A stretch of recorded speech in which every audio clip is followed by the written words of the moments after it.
ललित के गुंडों ने किया रक्षित पर जानलेवा हमला। रक्षित के लिए ढाल बनी अपराजिता, खुद खाया चाकू। ओ हमनवा, तुम देना साथ मेरा आने वाले एपिसोड्स में एक ऐसा खौफनाक मोड़ आने वाला है जिसे देखकर आप सभी के रोंगटे खड़े हो जाएंगे। अपराजिता के हाथों बेनकाब होने के बाद ललित अब पूरी तरह से बौखला चुका है। जेल की सलाखों के पीछे जाने के बावजूद उसकी नफरत और उसका पागलपन शांत नहीं हुआ है। ललित अच्छी तरह जानता है कि रक्षित ही वह इंसान है जो हर कदम पर अपराजिता की ताकत बन रहा है, और जब तक रक्षित अपराजिता के साथ खड़ा है वह अपराजिता का कुछ नहीं बिगाड़ सकता। इसी वजह से ललित अब सीधे रक्षित को रास्ते से हटाने का एक बेहद खतरनाक और जानलेवा प्लान तैयार कर चुका है। वह जेल के अंदर से ही अपने कुछ बेहद खुखार गुंडों और शूटरों से संपर्क करता है, उन्हें रक्षित को हमेशा के लिए खत्म करने की सुपारी दे देता है।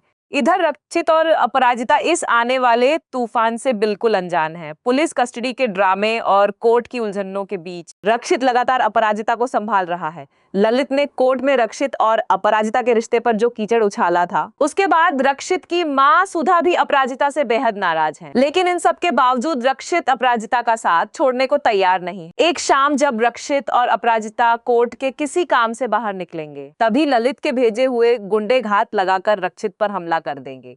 यह हमला इतना अचानक और घातक होगा कि रक्षित को संभलने का मौका तक नहीं मिलेगा। गुंडे रक्षित को चारों तरफ से घेर लेंगे और उन पर डंडों और हथियारों से वार करना शुरू कर देंगे। रक्षित अकेले ही उन सभी गुंडों से लोहा लेने की कोशिश करेगा, लेकिन तभी एक गुंडा पीछे से रक्षित पर चाकू से जानलेवा वार करने के लिए आगे बढ़ेगा। तभी वहां खड़ी अपराजिता की नजर उस चमकते हुए चाकू पर पड़ेगी। रक्षित को खतरे में देखकर अपराजिता के पैर कांप उठेंगे, लेकिन अपने रक्षक की जान बचाने के लिए वह बिना एक पल गंवाए रक्षित के आगे कूद जाएगी।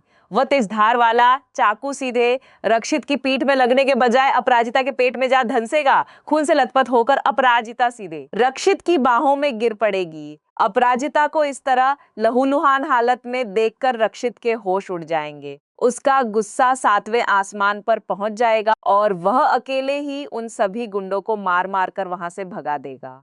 इसके बाद शो में अब तक का सबसे बड़ा इमोशनल ड्रामा शुरू होगा। रक्षित तड़पती हुई अपराजिता को अपनी बाहों में उठाएगा और पागलों की तरह अस्पताल की तरफ भागेगा। अस्पताल के आईसीयू के बाहर रक्षित का रो रो कर बुरा हाल हो जाएगा। वह खुद को संभाल नहीं पाएगा और भगवान के सामने घुटनों पर बैठकर अपराजिता की जिंदगी की भीख मांगेगा।